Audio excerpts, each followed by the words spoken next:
మళ్ళీ నువ్వు ఇలా అడుగుతావని తెలిసే ఇదిగో నీకోసం ఈ గాజులు తీసుకొచ్చాను.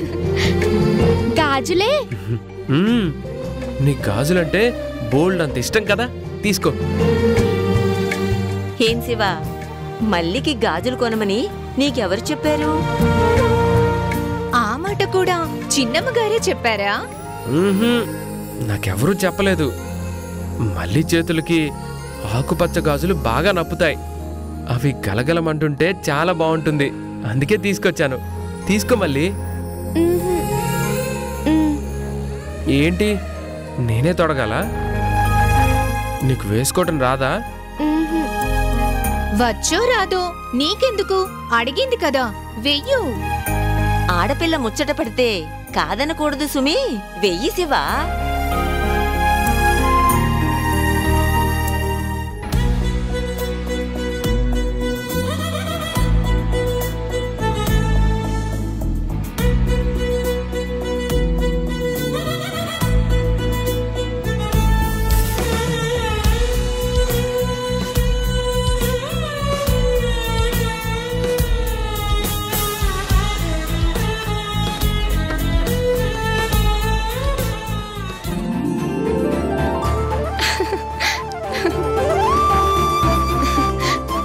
శివ, చాలా చాలా బాగున్నాయి, థ్యాంక్ యూ.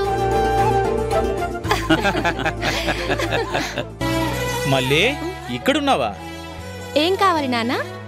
నాకేం వద్దులే గాని నీకోసం ఓ మంచి సంబంధం మాట్లాడాను. పెళ్లివారు నిన్ను చూసుకోడానికి వస్తున్నారమ్మా. సంబంధమా? ఓ, మల్లికి పెళ్లి చూపులా? వీరయ్య, ఎవరా పెళ్లి కొడుకు?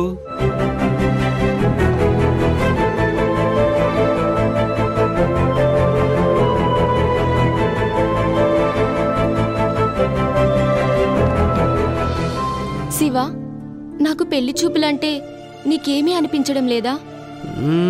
అనిపిస్తుంది. ఏమనిపిస్తుంది? పెళ్లి చేసుకుంటే నువ్వు దూరంగా వెళ్ళిపోవాలి కదా.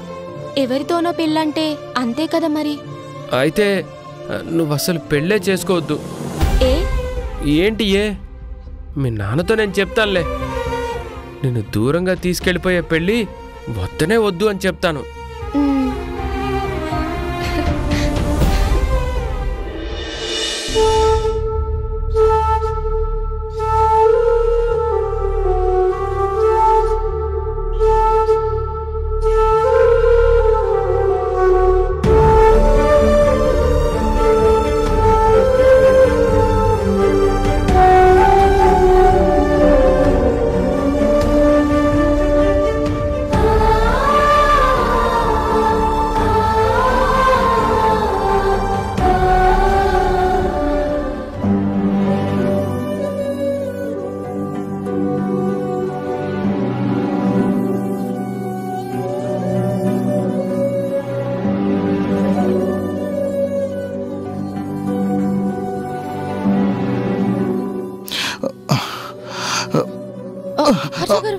జాగ్రత్త.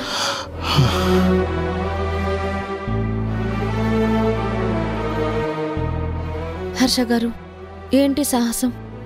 నేను వచ్చేలోగానే ఇలా తొందరపడాలా? రాణి గారు, ఇప్పటికే మీరు చాలా చాలా కష్టపడుతున్నారు. నా వల్ల మీకు ఇంకా ఇబ్బంది కలగడం నాకిష్టం లేదు.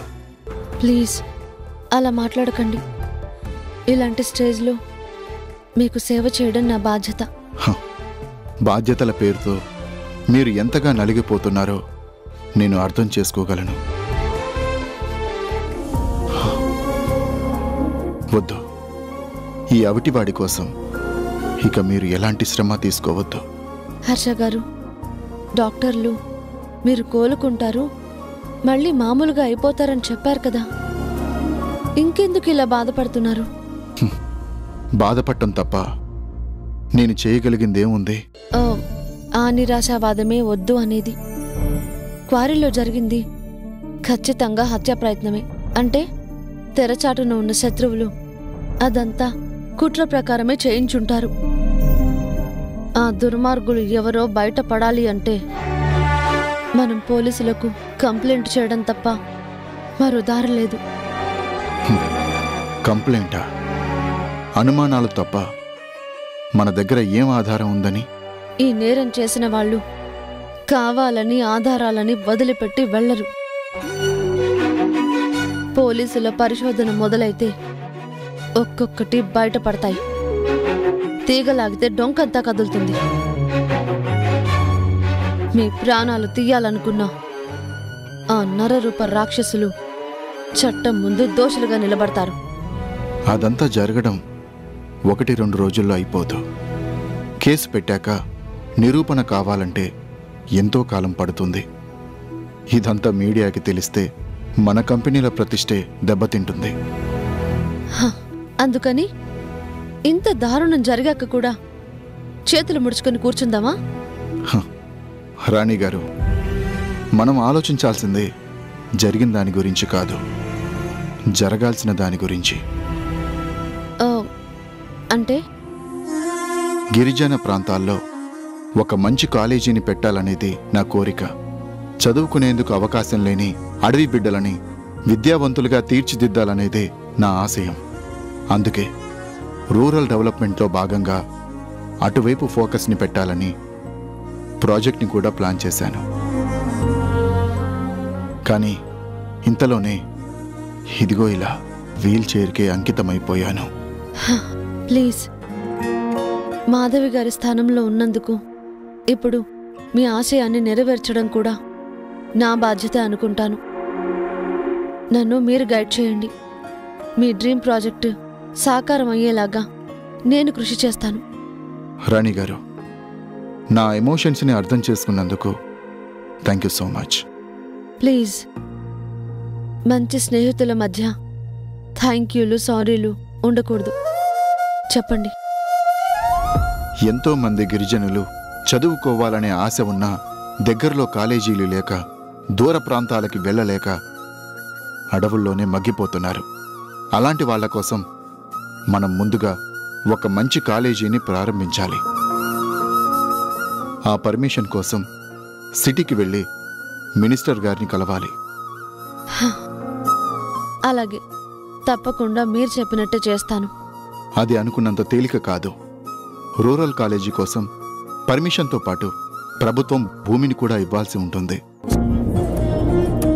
అందుకోసం లాభాపేక్షతో చాలామంది పోటీలో ఉన్నారని తెలిసింది. మనం నిజాయితీగా ఎలాంటి లాభాలు ఆశించకుండా కేవలం గిరిజనుల విద్యా వికాసం కోసమే ఈ ప్రాజెక్ట్ని చేపడుతున్నామని మంత్రి గారిని, కమిటీ సభ్యులను కూడా ఒప్పించాలి. అర్థమైంది. మీరేం వరీ కాకండి. మీ డ్రీమ్ ప్రాజెక్టు గురించి నేను పూర్తిగా స్టడీ చేస్తాను. మంత్రి గారు, కమిటీ మెంబర్లు ఎలాంటి ప్రశ్నలు అడుగుతారో ఊహించి వాటన్నింటికి సరైన జవాబులతోనే నేను సిద్ధంగా ఉంటాను. మనలో నిజాయితీ ఉంటే ఎదుటి వాళ్ళు ఖచ్చితంగా నమ్ముతారు అనేది నా విశ్వాసం. తప్పకుండా ఆ ప్రాజెక్టు మనకి వస్తుంది. మీరు రెస్ట్ తీసుకుంటారా? రండి.